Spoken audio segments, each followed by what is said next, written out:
Today I will show you a drama, sci-fi, thriller film from 2011, titled Take Shelter. The movie begins in Ohio, with Curtis having an apocalyptic dream, visual and auditory hallucinations of rain like fresh motor oil. He hides all of this from his wife, Samantha, and their deaf daughter, Hannah. After having breakfast and discussing their day plans, Curtis departs for work at a construction company. Because of heavy rainfall, Curtis' job falls short, and he visits a bar with his friends. After driving his friend Duarte home late at night, they are talking inside the car about Curtis having a wonderful life. Things aren't as pretty as they always seem, he answers before Duarte's wife comes to pick him up.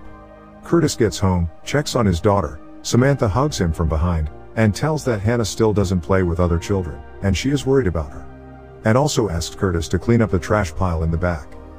Curtis is picking up the trash pile. A massive storm is coming, lightning hits the ground, and the dog is barking like he has rabies. The dog attacks Curtis, and he wakes up.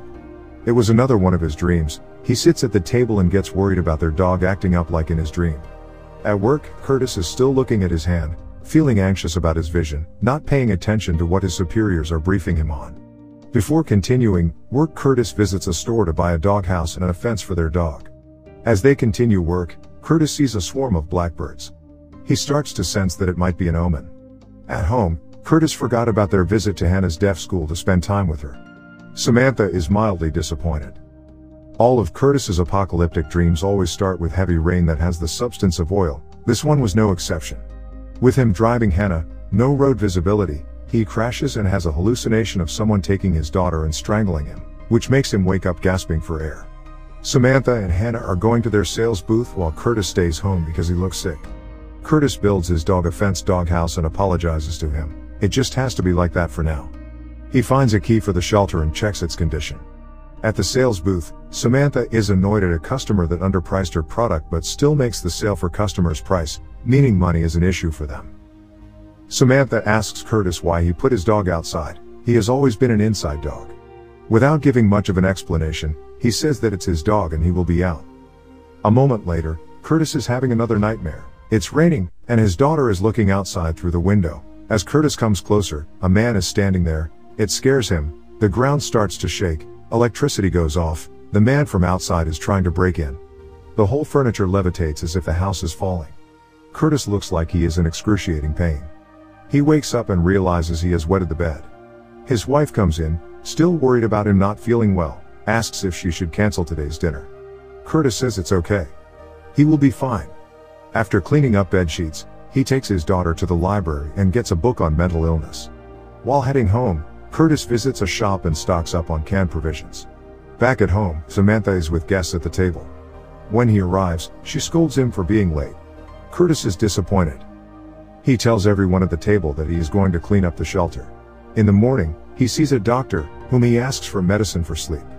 Since he had 4 restless nights, the doctor said, it's too early to judge.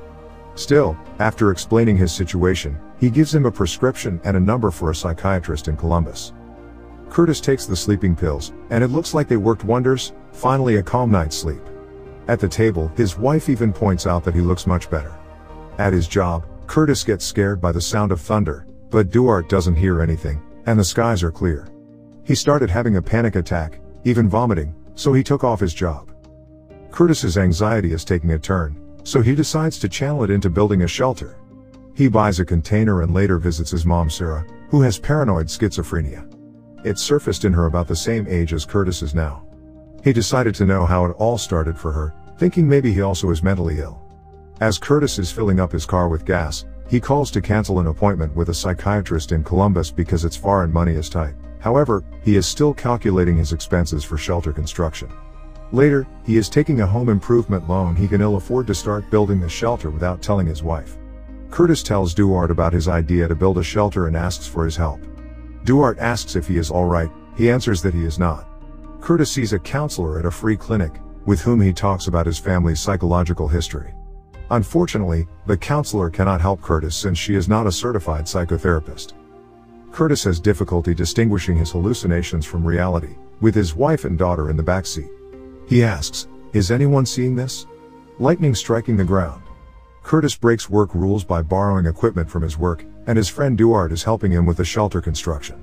Samantha returns home from the booth sale and is mildly disappointed at Curtis for not mentioning shelter construction or home improvement loan. He still refuses to explain to her his nightmares. Samantha calls an ambulance after Curtis takes more than the prescribed dose of a sedative and has a seizure. He recovers, then finally explains the truth to her, including his dreams. Curtis describes it as well as he can and hopes that Samantha will understand his recent behavior. He also explains his last vision, where Duarte attacked him with a pickaxe. Following that, Curtis decided to go to higher-ups and asked to remove Duarte from his crew. He and Samantha prepare for the cochlear implant surgery Hannah will undergo in 6 weeks, paid by Curtis's work insurance. Curtis's brother comes to visit, Cale. He gives him his dog. In another dream, Curtis hears thunder, and his wife is standing soaked in the kitchen, staring at him without a word, and behind her a knife. He becomes scared of his wife. Having been informed of the borrowed work equipment, Curtis's boss fires him and gives him only 2 weeks' worth of medical insurance benefits. Samantha slaps him and leaves with their daughter. After discovering that his counselor at the free clinic has suddenly transferred and been replaced with a new one, he walks out. Tensions linger between Curtis and Samantha over his job loss at such a crucial time for their family. Curtis gets worried that Samantha might leave him, so Curtis agrees to see an actual psychiatrist, and Samantha demands that they attend a social function so she can restore some sense of normalcy to their strained, increasingly isolated life, using the money they saved for the beach trip.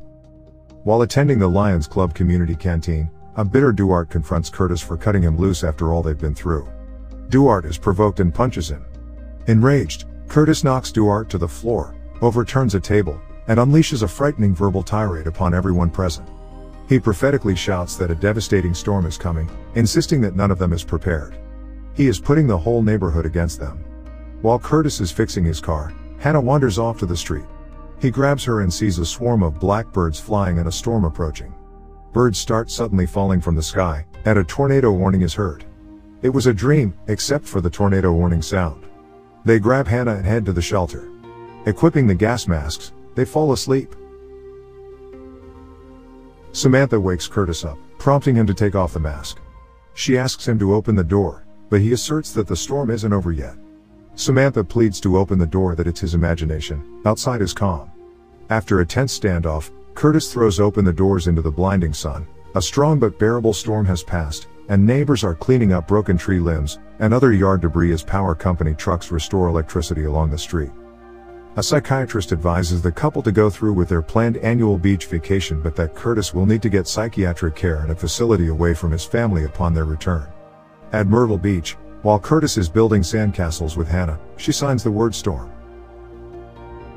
As Samantha exits their beach house, the thick, oily rain that Curtis spoke of begins to fall, staining her outstretched hand.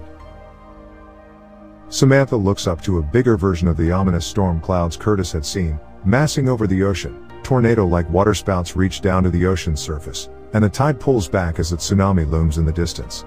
Samantha and Curtis exchange glances as Samantha assuringly whispers, "Okay."